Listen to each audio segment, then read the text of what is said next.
So let's work on solving this derivative problem. We can make it look slightly more friendly by rephrasing the structure first.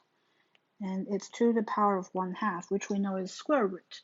So, well, the last step of calculation is clearly to the power of 1/2. So when you take derivative, that's the first thing you need to deal with. So you have x squared, x to the 1/2, square root of x as your outside layer, everything inside as your inside layer of function. So your derivative is 1/2 times whatever you have to the power of negative 1/2 with the inside layer function squeezed in, and then multiply by the inside layer of the function takes derivative.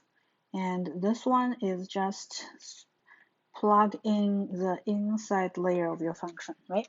So this is basically a structure of chain rule for the first step, where the outside layer is x to the 1/2, where the inside layer is cosine of e to the x cubed times cosine of x.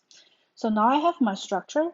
All I need to do is to handle the second piece of it, which is to find the derivative of cosine of something, which is the second half of my expression.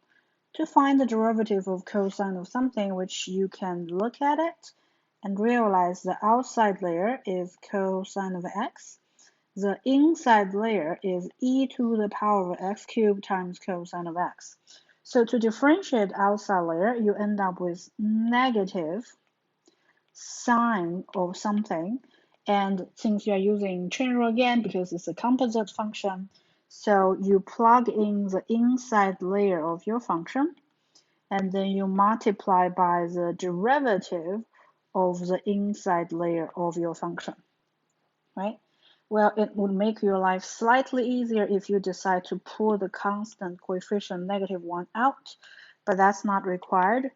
Let's just do it to make it look slightly more friendly. So ex cubed times cosine of x, -1/2, times sine of e to the x cubed times cosine x, multiplied by the derivative of e to the x cubed cosine of x prime. Right? I haven't done anything except for copy pasting the structure, move the negative to the front, and it was 3 terms multiplied together, so I rewrite them where the last term asked me to take derivative. So if you look at that, the last step of this function is e to the x. What's plugged into it is x cubed times cosine x. So when you try to take the derivative of the structure, you copy paste the rest part of the expression, and then you realize your outside layer is e to the x, so the derivative is still e to the x. You plug in the inside layer and you multiply by the derivative of the inside layer of your function. The rest part is literally copy pasting, so nothing fancy there. I literally just copy pasted.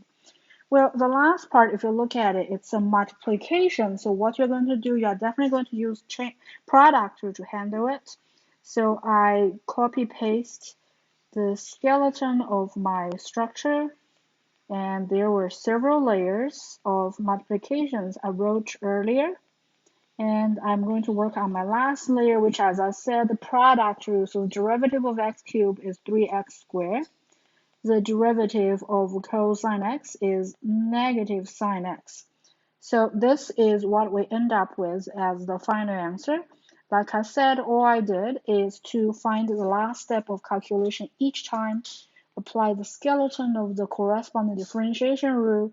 So each time I only need to take derivative of something slightly simpler, and then take the derivative of something that's slightly simpler, and again take the derivative of something that's simpler. Eventually it's an elementary function we can work out directly.